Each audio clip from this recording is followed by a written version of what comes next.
Sensei here with another investing video. Today's topic, Fundrise 6 years review. Let's dive in.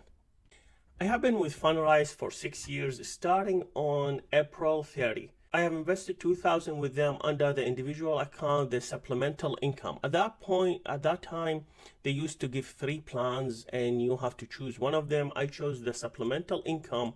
If I remember correctly, is the one that provides the most dividends. During the first few months, I have enabled reinvesting the dividends, and then later on, I changed my mind about reinvesting the dividends before going back and enable it again. So as you can see, my account value right now is $2,705. The net return is $935 in total. That leaves me with net analyzed return of 6.8, which is much lower. What they promised was between 8 to 12%. If you take a look, it used to be much higher, the value of the stock within this private company. But because of everything going on with the real estate, in particular the commercial real estate crisis, and a lot of companies start having most of their employees working from home or on a schedule, a lot of companies do not need the same real estate that they used to use in the past years. Let's take a look at the portfolio. As you can see here, the value of the portfolio, you can see the contribution, it was the 2000. The total dividend distribution, you can see here the dividend reinvestment is 567. The net contribution amount, here you can see the gross dividends, the appreciation, the advisory fee. Here are portfolio breakdown in case you're wondering what's inside my portfolio. Here you can see the real estate make up about 69% of my portfolio, and inside of it, as you can see, is divided into 4 parts. That has been done by Fundrise based on their recommendation. I have not set that manually, and over the years they created the new private credit and they changed some of my funds to be invested in this one. So the reason when I started this, I didn't put any recurring investment in it, nor I increased my initial investment of 2000 because of the liquidity issue. Because this is a private company, it's not like the REIT that you can see on the stock market where it's liquid, you can sell and buy more whatever you want. So in this case, if you invest with them, they have a rule of 5 years before you can withdraw your money penalty free.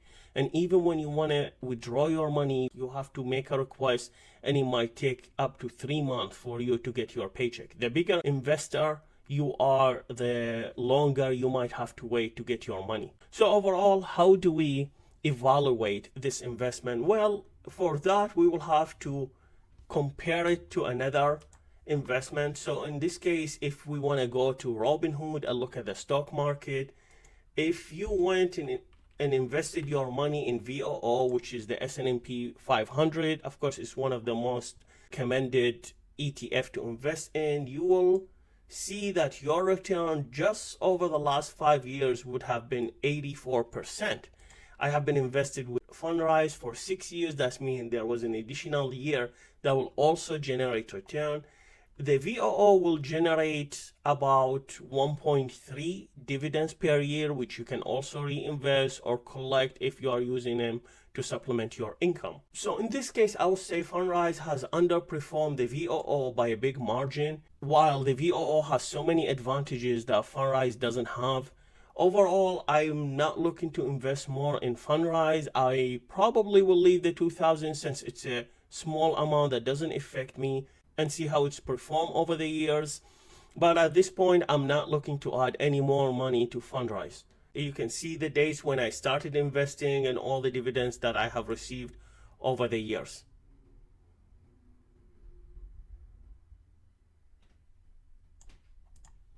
I hope this helped you make your mind whether you want to invest in Fundrise or not. I would advise you to consider also and compare it to an ETFs like VOO, QQQ. If you're looking to receive dividends, I would recommend looking into DGRO, and that's an ETF dividend growth. I will make a video on it in the near future. Another very famous ETF for dividend growth will be the one from Charles Schwab, and it's under the simple SCHD.